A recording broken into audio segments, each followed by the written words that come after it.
বাংলায় নিরাপত্তা সারা দেশের মধ্যে মহিলাদের বেশি, ফলে বিজেপির এইসব কুৎসা মহিলাদের স্পর্শ করবে না। মহিলারা, মা বোনেরা, বাংলার নারী শক্তি বিজেপিকে রিজেক্ট করে দেবেন। আমরা বলি মেরেছো কলসির কানা, তা বলে কি প্রেম দেব না? আমাদের নেত্রী মমতা বন্দ্যোপাধ্যায় 34 বছরের ভয়ঙ্কর সন্ত্রাসের পরেও পরিবর্তনের সময় বলেছিলেন রবীন্দ্রসঙ্গীত বাজবে। আমি বলছি যে আমরা রবীন্দ্রসঙ্গীত বাজানোর নির্দেশ পালন করছি বলে এই ধরনের আমাদের সৌজন্যকে যেন দুর্বলতা ভাবা না হয়।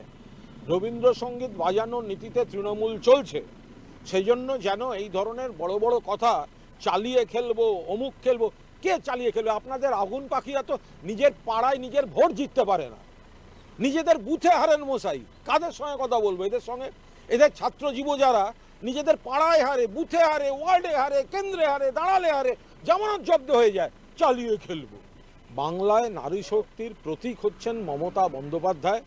তিনি সব দিক থেকে, তৃণমূল কংগ্রেস একটা দল, বাংলার সরকার বলুন, বিধানসভা বলুন, লোকসভা, বিধানসভা, রাজ্যসভা, পঞ্চায়েত, পুরভোট, মহিলাদের ক্ষমতায়ন মমতা বন্দ্যোপাধ্যায় সব থেকে বেশি করান।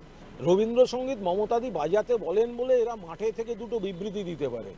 মমতা বন্দ্যোপাধ্যায় রবীন্দ্রসঙ্গীত শোনানোর নীতিতে চলেন বলে এইসব চালিয়ে খেলা, অমুক খেলা, এইগুলো দেওয়ার জন্য থাকতে পারে। মমতা বন্দ্যোপাধ্যায় যদি রবীন্দ্রসঙ্গীতে সাময়িক স্থগিতাদেশ দেন, তাহলে এইসব কথাগুলো বলার জন্য কেউ থাকবে না। ওরা যা করে এসে তৃণমূলই ধরে ফেলেছে, মমতা ব্যানার্জির প্রশাসন। ওদের মহারাষ্ট্র, দিল্লি যে সমস্ত ওই স্ক্যাম করেছিল, অনলাইন ভোটার লিস্টে স্ক্যাম, বাংলায় ধরা পড়ে গেছে। মমতা ব্যানার্জি ধরে দিয়েছেন, নির্বাচন কমিশনকে মানতে হচ্ছে, এখন মুখ পুড়ছে। সেই জন্য দিল্লি যাচ্ছে ওরা, বঙ্গভবনে বিজলি গ্রিলের কবিরাজি খেয়ে চলে আসছে।